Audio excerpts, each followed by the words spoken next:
Kasih Allahku sungguh telah terbukti ketika Dia serahkan anaknya. Kasih Allah mau berkorban bagi kau dan aku. Tak ada kasih seperti kasih-Mu. Bersyukur, bersyukur, bersyukur. Oh, bersyukur karena kasih setia-Mu. Ku sembah, ku sembah, ku sembah dan ku sembah. Selama hidupku ku sembah Kau Tuhan. Selama hidupku ku sembah Kau Tuhan.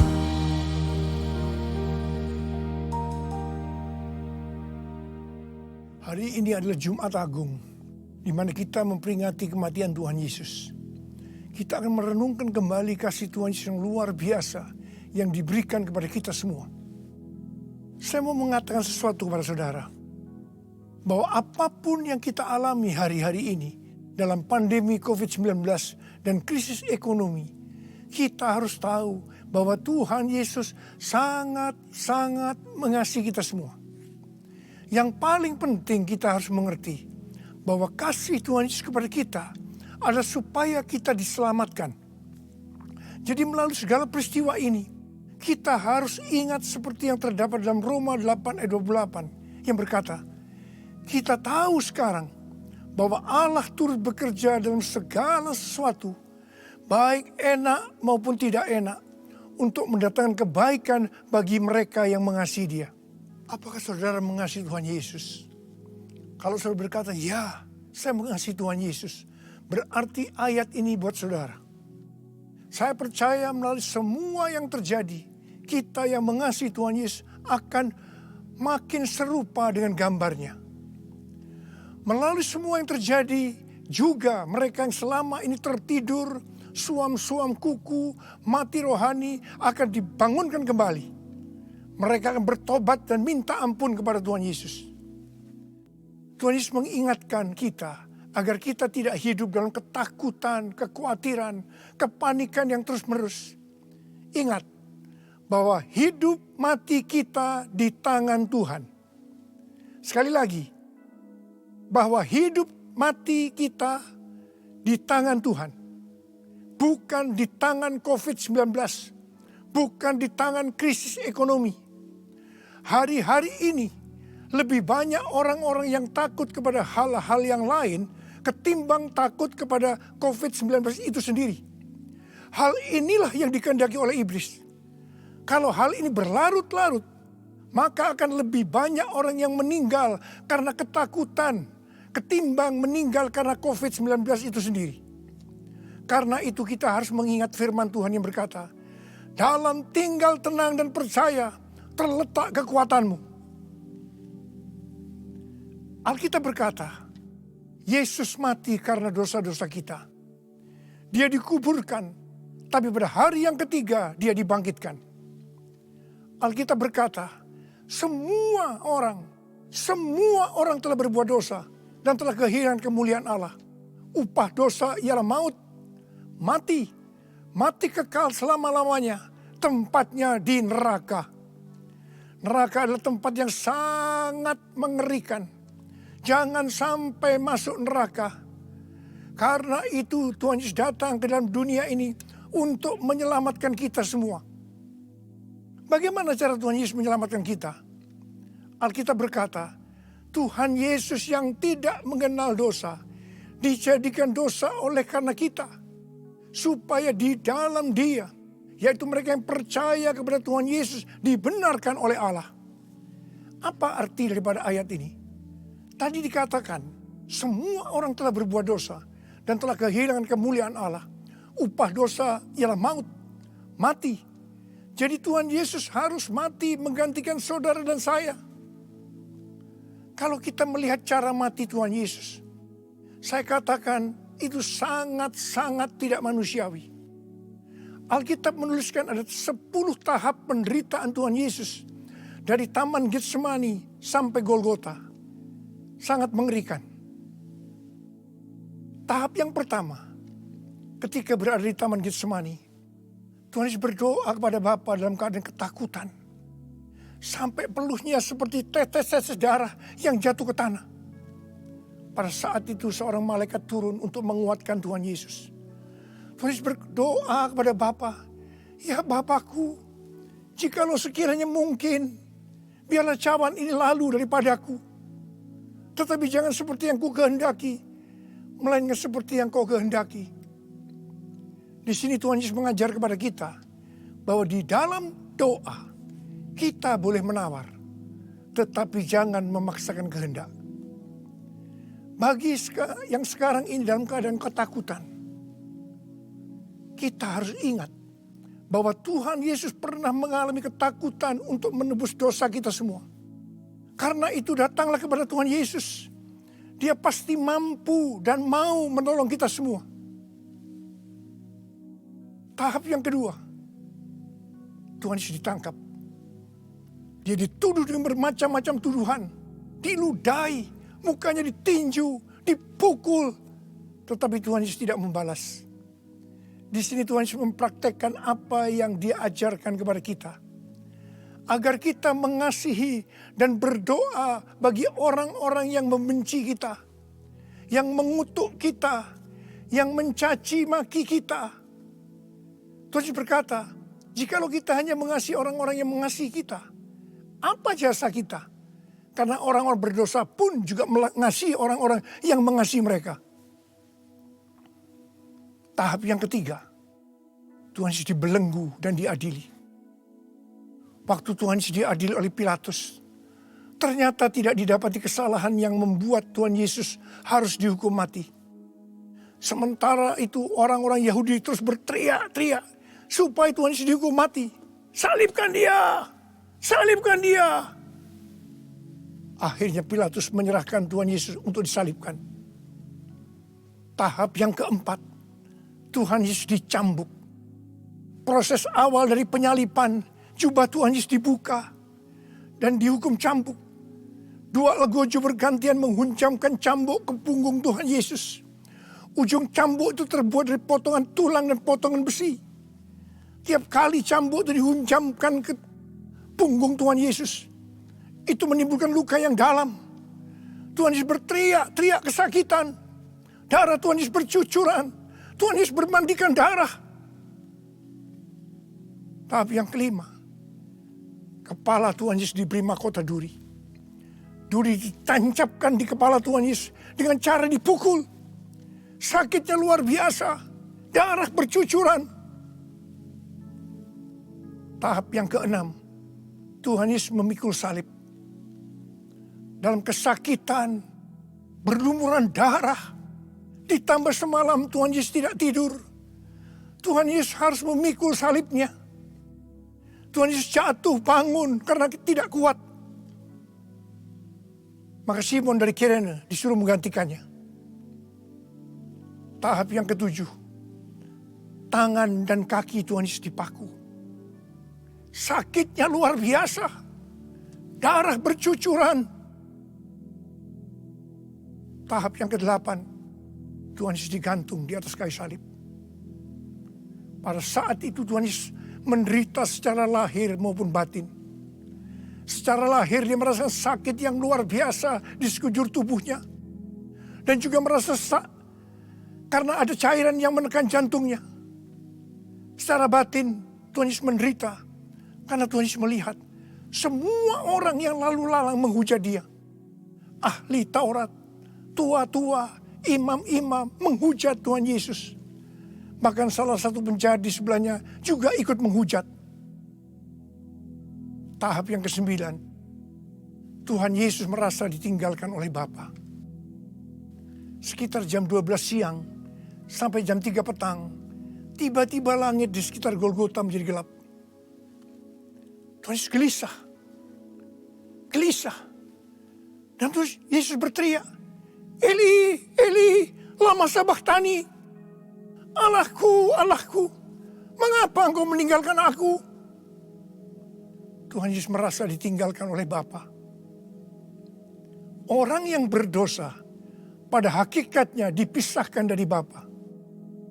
Jadi untuk menebus dosa dari orang yang berdosa, maka Tuhan Yesus harus merasakan ditinggalkan oleh Bapa, dipisahkan dari Bapa. Saya percaya ini adalah puncak penderitaan Tuhan Yesus. Penderitaan lainnya tidak ada artinya dibandingkan merasa ditinggalkan oleh Bapa. Bagi saya, kalau saya tidak bisa merasakan hadirat Tuhan, itu adalah hal yang paling berat dalam hidup saya. Karena itu, saya setiap hari selalu menjaga langkah-langkah dalam hidup saya, agar saya terus mengalami hadirat Tuhan. Kalau ada dosa, harus cepat diselesaikan, supaya terus merasakan hadirat Tuhan.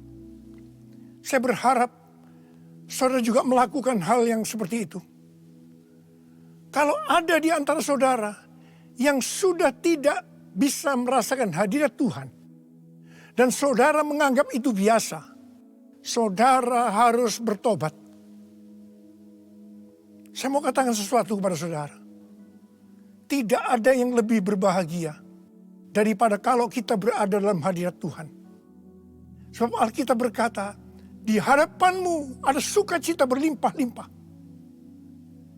Artinya di dalam hadirat Tuhan ada sukacita, kebahagiaan yang berlimpah-limpah. Tahap yang ke-10. Tuhan Yesus berkata, sudah selesai. It is finished. Ya Bapakku, ke dalam tanganmu kuserahkan nyawaku. Tuhan Yesus mati. Pertanyaannya, mengapa Tuhan Yesus harus mati dengan cara demikian? Mengapa tidak dengan cara yang mudah? Dipenggal kepalanya, selesai. Mengapa Tuhan Yesus harus mati dengan bermandikan darah? Alkitab katakan, tanpa penumpahan darah, tidak ada pengampunan dosa. Untuk mengampuni dosa saudara, dan dosa saya, Tuhan Yesus harus mati dengan cara demikian. Selain itu, apalagi yang Alkitab katakan dengan cara mati Tuhan Yesus yang seperti itu? Yang pertama, penyakit kitalah yang ditanggungnya. Yang kedua, penderitaan kita yang dipikulnya. Yang ketiga, oleh bilur-bilurnya kita disembuhkan. Aduhku kasih-Mu Yesus, Kau telah mati gantikan diriku. Kau curahkan darah-Mu untuk tebus dosaku. Layaklah Kau Tuhan dipuji dan disembah dengan segenap hatiku. Layaklah Kau Tuhan dipuji dan disembah dengan segenap jiwa ragaku. Dengan segenap jiwa ragaku. Dengan segenap jiwa ragaku. Tuhan Yesus mati karena dosa-dosa kita. Dia dikuburkan, tetapi pada hari yang ketiga dia dibangkitkan. Haleluya! Tuhan Yesus tidak selamanya mati, tetapi pada hari yang ketiga Tuhan Yesus dibangkitkan. Apa yang Alkitab katakan kalau sampai Tuhan Yesus tidak bangkit? Yang pertama, sia-sialah pemberitaan firman Tuhan. Saya di sini memberitakan firman Tuhan tidak ada artinya. Sia-sia. Tapi puji Tuhan, Tuhan Yesus hidup. Tuhan Yesus bangkit. Pemberitaan firman Tuhan menjadi tidak sia-sia. Hal yang kedua, kalau sampai Tuhan Yesus tidak bangkit, sia-sialah kepercayaan kita. Dan kita akan tetap mati di dalam dosa-dosa kita. Demikian juga dengan orang-orang yang mati di dalam Tuhan. Mereka akan tetap binasa. Tetapi puji Tuhan, Tuhan Yesus bangkit. Kita tidak akan mati di dalam dosa-dosa kita. Tetapi kita akan bersama-sama dengan Tuhan Yesus selama-lamanya. Katakan amin. Hal yang ketiga, kalau sampai Tuhan Yesus tidak bangkit, kita adalah orang-orang yang paling malang dari segala manusia. Tetapi puji Tuhan, Tuhan Yesus bangkit. Kita bukan orang-orang yang paling malang dari segala manusia, tapi justru orang yang paling beruntung dari segala manusia. Ada berapa banyak di antara saudara orang-orang yang paling beruntung dari segala manusia? Angkat tangan saudara. Sebab Dia hidup, ada hari esok. Sebab Dia hidup, ku tak gentar, karena ku tahu Dia pegang hari esok. Hidup jadi berarti sebab Dia hidup. Hidup jadi berarti sebab Dia hidup. Hidup jadi berarti sebab Yesus hidup. Karena Tuhan Yesus hidup, maka ada hari esok. Karena Tuhan Yesus yang pegang hari esok saudara dan saya, Dia hidup. Dia berkata kepada kita, jangan kamu takut, jangan kamu khawatir, jangan kamu panik. Karena Tuhan Yesus hidup, maka Dia memerintahkan kepada kita untuk menghardik COVID-19 dan krisis ekonomi dengan berkata, diam, tenanglah. Mari, saya mau ajak saudara, kita bersama-sama menghardik COVID-19 dan krisis ekonomi. Mari, katakan bersama saya, dalam nama Yesus, dalam nama Tuhan Yesus, aku perintahkan kau, COVID-19, krisis ekonomi, diam, tenanglah. Diam, tenanglah. Mari kita berdoa agar nubuatan para nabi yang mengatakan pandemi COVID-19 akan selesai pada waktu Paskah. Hal itu akan digenapi. Hal itu akan terjadi. Katakan amin. Karena Tuhan Yesus hidup, kita akan melihat Pentakosta ketiga akan digenapi. Di mana melalui semua peristiwa yang sedang terjadi saat ini, penuaian jiwa yang terbesar dan yang terakhir sebelum Tuhan Yesus datang kembali, itu terjadi. Kita akan melihat bangkitnya generasi Yeremia, yaitu generasi anak-anak muda yang dipenuhi dengan Roh Kudus, cinta mati-matian kepada Tuhan Yesus, tidak kompromi terhadap dosa, dan akan memenangkan banyak jiwa.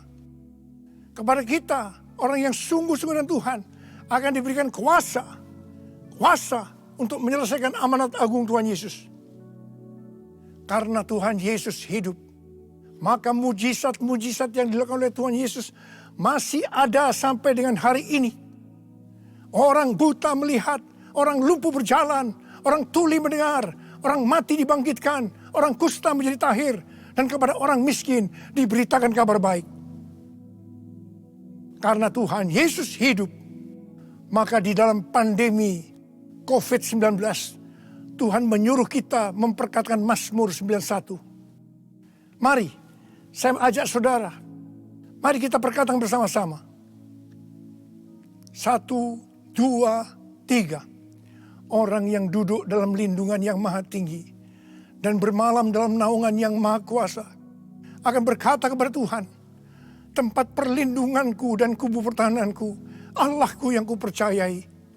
Sungguh Dialah yang akan melepaskan engkau dari jerat penangkap burung, dari penyakit sampar yang busuk. Dengan kepaknya Ia akan mendudungi engkau. Di bawah sayapnya engkau akan berlindung.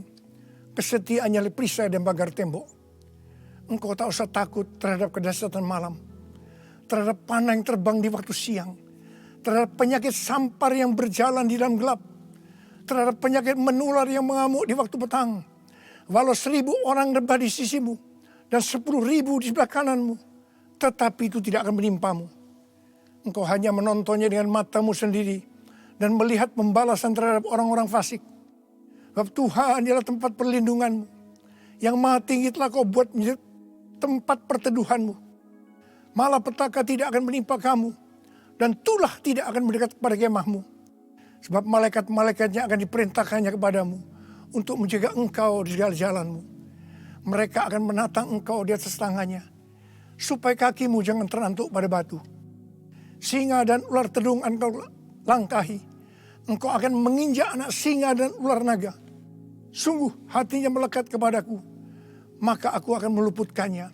Aku akan membentenginya, sebab ia mengenal namaku. Bila ia berseru kepadaku, aku akan menjawab. Aku akan menyertai di dalam kesesakan. Aku akan meluputkannya dan memuliakannya. Dengan panjang umur akan kukenyangkan dia, dan akan kuperlihatkan kepadanya keselamatan daripadaku.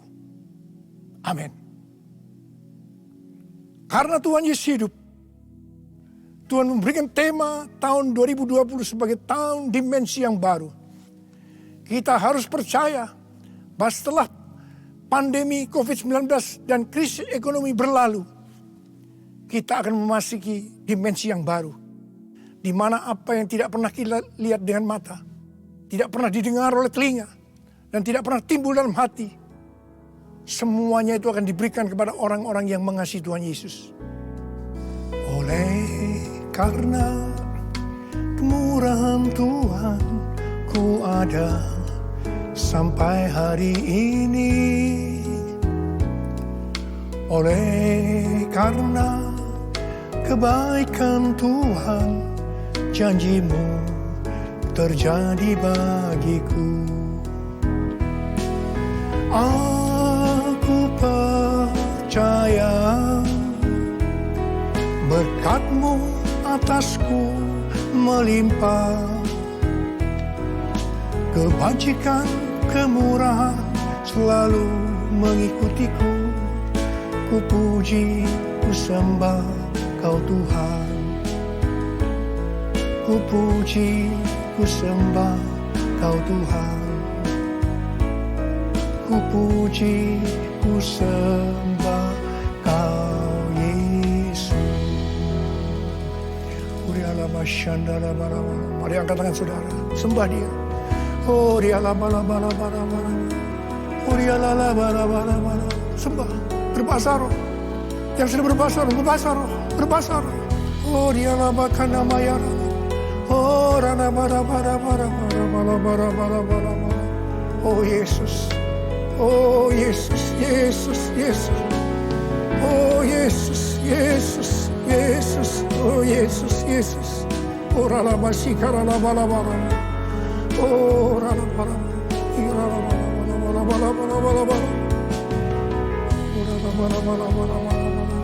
Oh rala bakana matakara. Irala bala. Oh rala la. Oh re de bala. Oh re la bala. Oh la. Oh re de. Oh Yesus.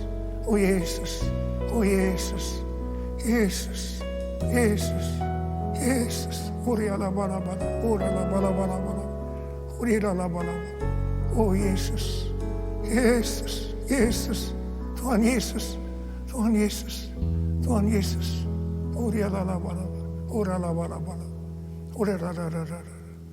Mari saudara-saudara, kita akan masuk dalam perjamuan kudus.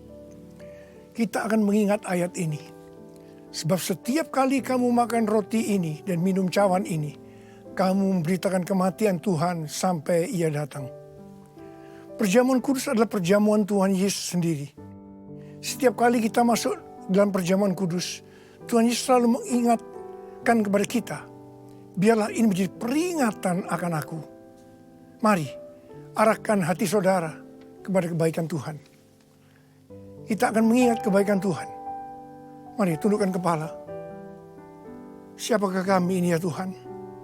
Sebelum kami mengenal Engkau, Kami semua orang berdosa. Upah dosa adalah maut, mati. Tapi Engkau tidak berdosa telah dijadikan dosa oleh karena kami. Kau harus turun dari surga mulia.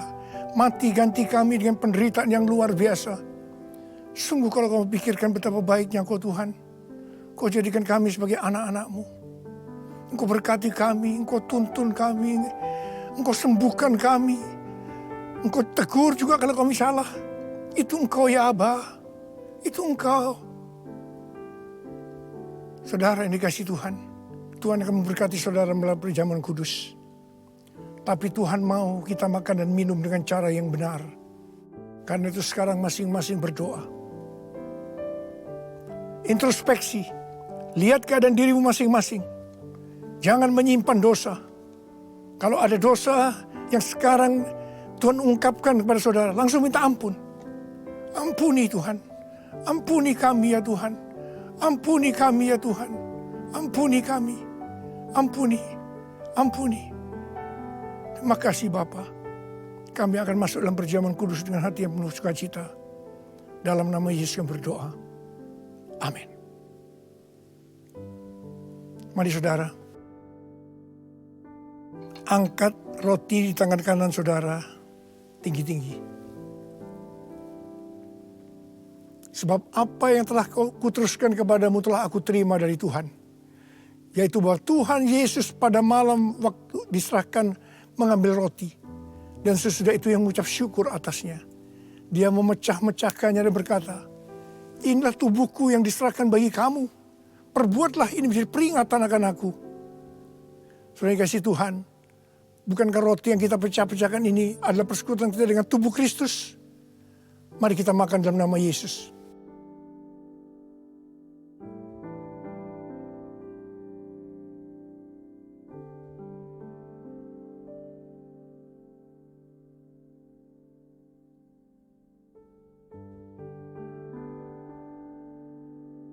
Mari, angkat cawan di tangan kanan kita tinggi-tinggi.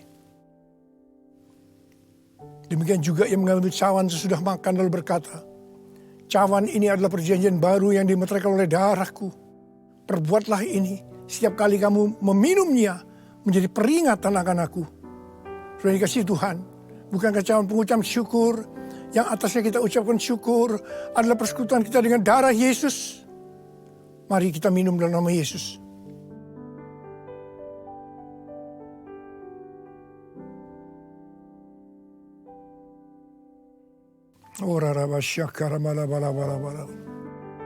Mari, angkat tangan saudara. Ucapan syukur dengan suara. Jangan diam. Ucapan syukur. Oh Tuhan, mengucap syukur padamu ya Tuhan. Terima kasih ya Tuhan. Buat kebaikan Tuhan, buat kebaikan Tuhan. Terima kasih, terima kasih.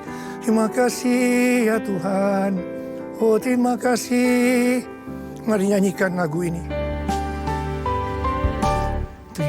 Terima kasih Yesusku, terima kasih Yesusku. Puji syukur hanya bagi Tuhanku. Terima kasih Yesusku, terima kasih Yesusku. Puji syukur hanya bagi Tuhanku. Puji syukur hanya bagi Tuhanku. Puji syukur hanya bagi Tuhanku.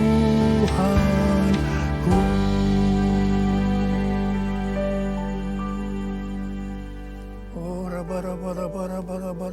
oh Yesus, Tuhan Yesus, terima kasih buat kehadiran-Mu. Terima kasih buat berkat-berkat-Mu, kesembuhan, kelepasan, jawaban doa, kekuatan yang baru, pengharapan yang baru. Tuhan, anak-anak-Mu diberkati, dikuatkan pada hari-hari ini Tuhan. Pada waktu pandemi COVID-19, krisis ekonomi, Tuhan berikan kekuatan buat anak-Mu, berkati mereka. Hamba sekarang memintakan kepadamu, mereka mungkin ada yang dalam keadaan ketakutan, kebingungan, tidak tahu apa yang diperbuat. Mereka khawatir dalam nama Yesus. Biarlah damai sejahtera Tuhan turun atasmu saat ini. Ya Tuhan, bagi yang sakit Tuhan. Dalam nama Yesus, sembuh dalam nama Yesus. Sembuh dalam nama Yesus. COVID-19 aku perintahkan kau pergi. Dalam nama Yesus. Dalam nama Yesus. Sembuh dalam nama Yesus. Bapa, berkatilah anak-anakmu yang saat ini mereka berada di rumah-rumah. Hamba-Mu tahu ini semua adalah rencana-Mu untuk kami lebih sungguh-sungguh dengan Tuhan. Kami lebih sungguh-sungguh dengan keluarga ya Tuhan. Terima kasih Bapa, terima kasih. Terima kasih. Semuanya akan selesai. Semua akan selesai. Dan anak-anak-Mu akan meningkat. Iman mereka, kerohanian mereka. Mereka menjadi serupa dengan gambar Tuhan Yesus. Dan mereka semua akan dipakai oleh Tuhan untuk memenangkan banyak jiwa. Kami sedang memasuki Pentakosta yang ketiga ya Tuhan. Berkati anak-anak-Mu semuanya. Berkati anak-anak-Mu. Engkau cukupkan, malah berikan mereka hidup yang berkelimpahan di tengah-tengah resesi ekonomi saat ini. Berkat-Mu melimpah. Terima berkat Tuhan. Terima, terima, terima. Dalam nama Yesus. Amin.